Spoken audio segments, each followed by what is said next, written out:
หมายสุงค่ะเมื่อได้เป็นวันที่9เดือนธันวาคมที่1ปี2026เป็นวันศุกร์ในตอนในเดี๋ยวเอาพี่น้องค่ะมารับถมด้วยข่าวง้าวตั้งปอตอนก่อทุเล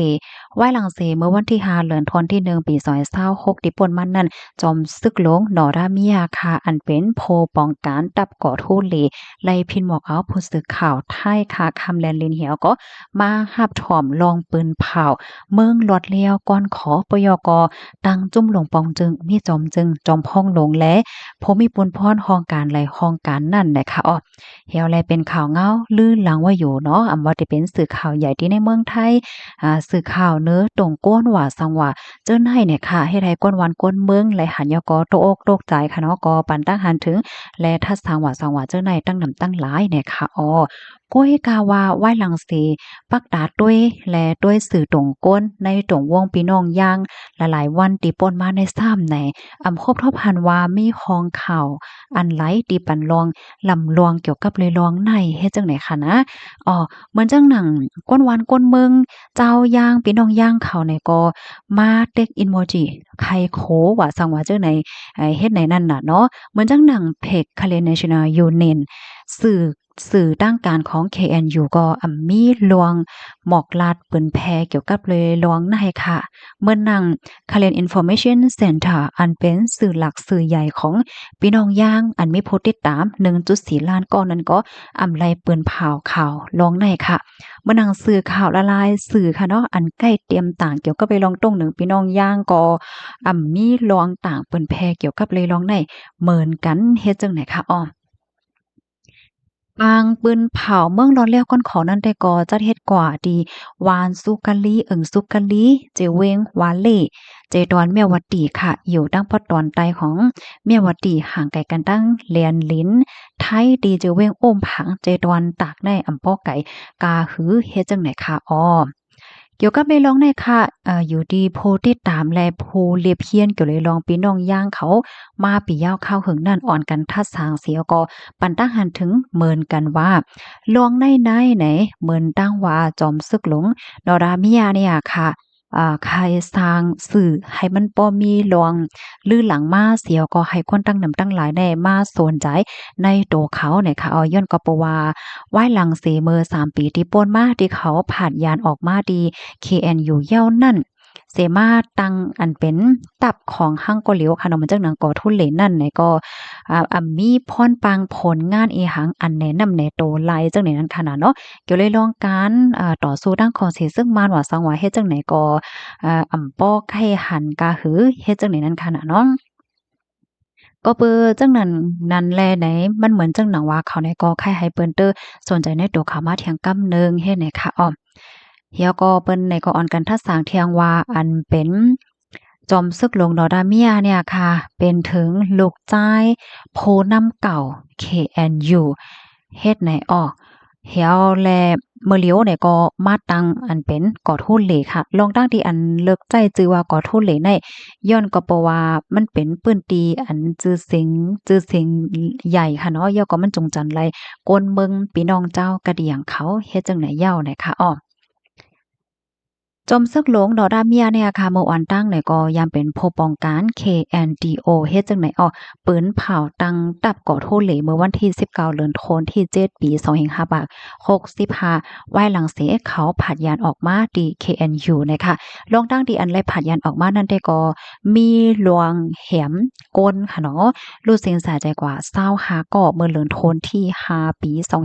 2564เฮ็ดจังไหนอ้อเกี่ยวกับเลยลองนั่นไหน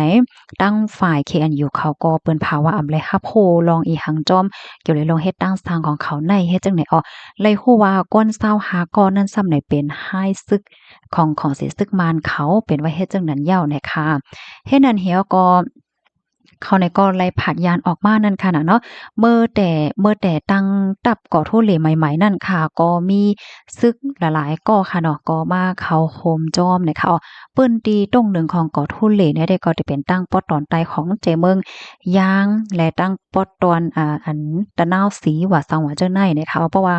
ต่อหน้ากันดังเมืองไทยได้ก็ได้เป็นดีเจดอนกาญจนบุรีจังเหนียวค่ะหน้าที่เขาได้ทราบมันมีรองส่วนหน้าที่ซ่อนกันดัง KNLA เฮ็ดให้ศึกตั้งสองปาสองฝ่ายเนี่ยก็ใกล้มีรองต่อสู้กันมาอยู่หลายปอกหลายกำมีรองลู่เสียงหมาเจ็บตั้งสองฝ่ายเฮ็ดจังไหนไล่ฮู้ที่ฮาว่าพี่น้องเจ้ากะเหรี่ยงค่ะนะเจ้าพี่น้องย่างค่ะเนาะก็อำป้อไว้ใจจอมศึกหลวงดอดาเมียในและดับศึกของก่อทุลีเนี่ยค่ะว่าย้อนก็เปว่าหันถึงว่าหลวงต้องหนึ่งเฮ็ดสร้างกุสำเสียนเปิงได้มันเป็นมียังอ่านเปิดตาสุนโตเลอเสศูนย์โฮมศูนย์ก้นตั้งนำตั้งหลายเฮ็ดไหนเมื่อกาก่อนป่นมาในค่ะยามมีอันเป็นลูกน้องจำใจค่ะเนาะจื้อห้องว่าจื้อจื้อห้องว่าก้อลาโพเนี่ยค่ะเขาเนี่ยก็ยามมีลองเฮ็ดตั้งสร้างเหมือนจังหนังว่าเผาวานแหมคาตัวคาใจและกันจะหนุหลายก้นเมืองย่างกันคืนก้นเมืองย่างคืนเฮ็ดไหนนะว่ายหลังเสมาตั้งตับก่อโทษเหล่ไล่อำเทิงปีเนาะก็มีก้นซึกหลายก็หลายก้นค่ะเนาะก้นใหญ่ก้นหลวงค่ะเจ้าเนี่ยก็อ่อนเอาดั้งลูกน้องปองปลายไผมันเหี่ยวก็ถอนตัวออกกว่าขึ้นให้ไหนก็มีเนี่ยมื้อเลียวใน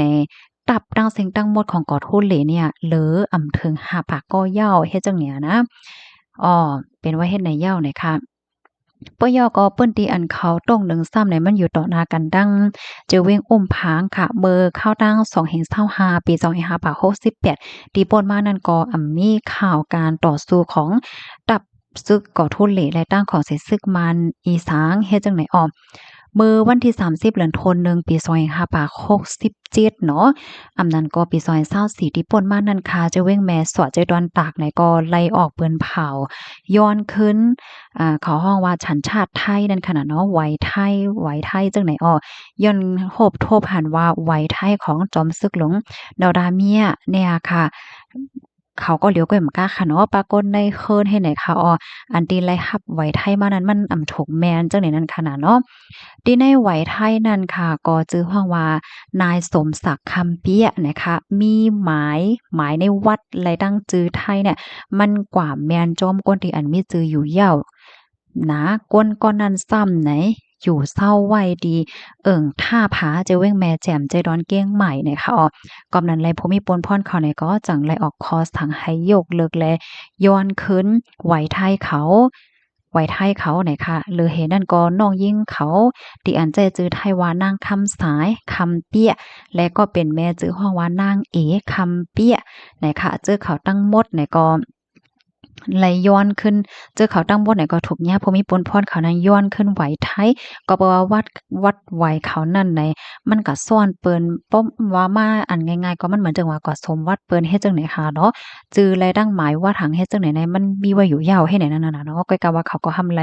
ไว้วัดไหวกว่าจังนั้นไหนเปิ้นก็หันถึงว่ามันถูกแม่นเฮ็ดนั้นไหนค่ะข้อมูลตอนให้ค่ะเนี่ยก็เลยเปิงอยู่มาดีซนที่ talk.com ต่างไว้เนี่ยค่ะพี่น้องคะรับถอมยอหันเทินจะเหงือพองในค่ะดอกคอไหลตอนไหลที่ว่าแตกแรงเนี่ยก็เพิ่มเติมข้อมูลมาหลายค่ะเพราะว่าค่าห้องจื้อห้องเสียงที่ว่าเสียงมันเปิง5สังหาเนี่ยก็ย้อนน้อมใหญ่นำค่ะน่ะเพิ่มเติมข้อมูลมาก็หลายค่ะนะพี่น้องค่ะยินจมใหญ่นำค่ะย้อนป่องแรงแทงกำนึงค่ะเมื่อในวันที่9ข้าวใส่หมอหอมออกข้าวตั้งเหย้าเนี่ยค่ะก็มีแผนที่ออกข้าวตั้งใน2วงปลายเนี่ยค่ะในข้าวตั้ง2วงปลายในข่าวเงาเต็มป้อนน้ำในค่ะเนาะก็เด้ด้วยเงาลายเพราะว่ามีตื้อตั้งก็ได้มาต้องตากพี่น้องค่ะเป็นมือเป็นปอกอยู่ค่ะเนาะยินจมเย็นนำค่ะไม่สงค่ะ